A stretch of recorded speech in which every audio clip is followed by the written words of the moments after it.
देखिए, हरैया एसडीएम थे जब ये महोदय, तो हरदी फीडर पर कुछ मोटर उठाए गए थे हरदी फीडर के अंतर्गत, और 11 बजे रात को हरैया एसडीएम यस्सो कप्तानगंज और एक्सियन और जेई को लेकर के पहुंचे थे। मोटर वापस किए थे और जो लिखा पढ़ी एफआईआर हुआ था उसको तत्काल रात में ही वापसी हो गई थी।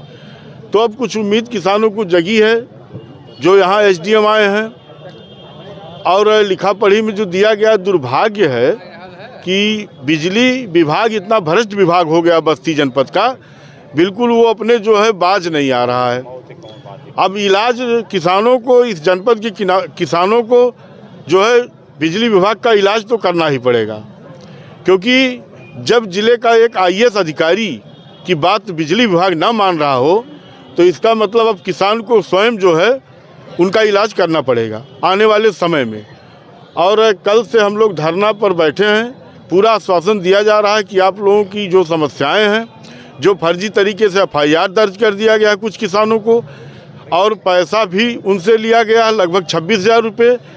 यही जो पूर्व में एसडीएम थे, यही इसी दरी पर बैठ करके पिछले धरना प्रदर्शन में 2 दिन का बिजली विभाग के अधिकारियों को बुलवा करके मात्र 2 दिन का समय मांगे थे कि 2 दिन में आपका पैसा वापस हो जाएगा और जो एफआईआर हुआ है वो वापसी हो जाएगी।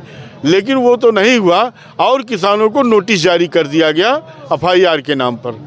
तो ये जो गुमराह किया जा रहा है किसानों को, ये तो बिल्कुल बर्दाश्त के बाहर है। और इसी मुद्दे पर हंसराज लाल इंटर कॉलेज जो गणेशपुर का मामला है, उसमें भी बार बार यहाँ जिला प्रशासन को अवगत कराया जा रहा है। शिक्षा विभाग, अभी कल कमिश्नर साहब को ज्ञापन दिया गया है, डीएम साहब को दिया गया है, उस पर भी शासन सत्ता का दबाव है। शिक्षा विभाग उस पर कुछ कर नहीं पा रहा है, वो सत्ता पक्ष के दबाव के नाते। इसलिए अब लड़ाई आर पार की किसान लड़ने के लिए बाध्य होगा। जो भी अंजाम होगा वो उसकी जिम्मेदारी जिला प्रशासन की होगी। सरकार किसानों को रीढ़ की हड्डी मानती है जी। तो क्या लग रहा है, सरकार आपके साथ खड़ी है या 2024 में चुनाव भी है, अधिकारी बात भी नहीं सुन रहे हैं? देखिए, सरकार को तो किसान की बात सुननी ही पड़ेगी। यह है कि इस सरकार को थोड़ा अक्ल बाद में आती है। इस सरकार को अक्ल बाद में आती है। जैसे 13 महीने किसान आंदोलन दिल्ली में चला और शांतिपूर्ण ढंग से चला, पूरी दुनिया में वो आंदोलन एक ऐतिहासिक आंदोलन बन गया। सरकार वहाँ झुकी 13 महीने के बाद, लेकिन 750 किसानों की बलि चढ़वाने के बाद सरकार फिर झुकी।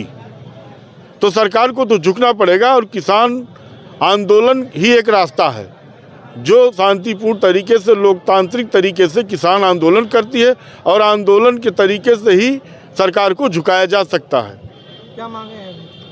मांगे यही है कि जब तक ये हमारे किसानों पर जो फर्जी मुकदमे लगाए गए हैं, इनको वापसी हो जाए आज तत्काल, और जो 26,000 रुपया लिया गया है उसको वापस कर दें, और हम लोग इसी पर क्लीन चिट दे दें। हम लोग अपना पूरी होगी तो आगे क्या रणनीति? नहीं, और मांगे पूरी होंगी तो हम लोग तो अब आ गए हैं, अब देखते हैं।